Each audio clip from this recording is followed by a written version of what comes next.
Bienvenue à ta capsule de mathématiques pour cette semaine. Nous allons apprendre à propos des solides. Il va y avoir 2 capsules, une cette semaine et une la semaine prochaine. Donc, nous sommes dans la première partie des solides. Apprenons premièrement les noms des différents solides. Nous avons la sphère ou la boule, la pyramide, le cône, le cube, le cylindre et le prisme. Chaque solide est formé de figures planes. Donc, si on se souvient bien, les figures planes, c'est des carrés, des cercles, des rectangles, des triangles. Et ces figures forment les faces des solides. Les faces sont divisées en 2 catégories, les bases ou bien les côtés. La sphère ou la boule n'a pas de base, mais a un côté qu'on peut aussi appeler une face courbe. Nous avons le cylindre qui a 2 bases en forme de cercle et un côté qu'on peut aussi appeler une face courbe. Voici le cône. Le cône a une base en forme de cercle et un côté ici qu'on nomme une face courbe.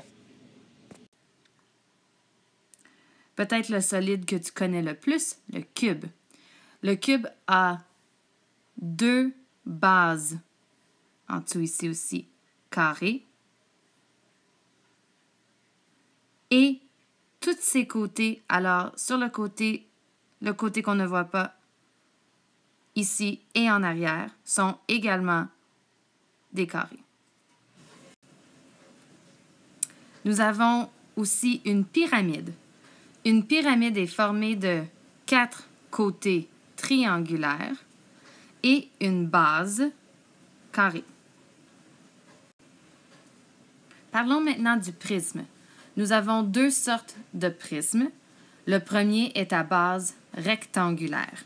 Ça veut dire exactement ça. Les 2 bases sont des rectangles. Aussi, ce qui est particulier à propos d'un prisme, c'est que les 4 autres côtés sont également des rectangles. Deuxième sorte de prisme est à base triangulaire.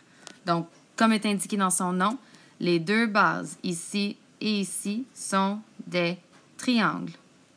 Nous avons ensuite 1, 2 et en dessous 3 côtés rectangulaires. Apprenons maintenant 2 nouveaux mots de vocabulaire. En premier, nous avons le mot « arête ». Une arête, c'est la ligne que tu vois ici. Les lignes qui forment les différents côtés des solides. Le deuxième mot, c'est un sommet. Le sommet, c'est quand 2 arêtes se rencontrent. Alors, le point ici que tu vois, le point d'intersection, est le sommet. Maintenant, c'est à toi. Regarde autour de toi, dans ta maison, chez tes amis, dehors, dans un magasin, dans un restaurant. Es-tu capable de repérer des solides? Et si oui, lesquels? Combien de côtés ils ont? Combien de faces? Est-ce qu'il y a des sommets? Pose ces questions à tes amis ou à ta famille et tu peux aussi venir en discuter la semaine prochaine en classe. Bonne chance!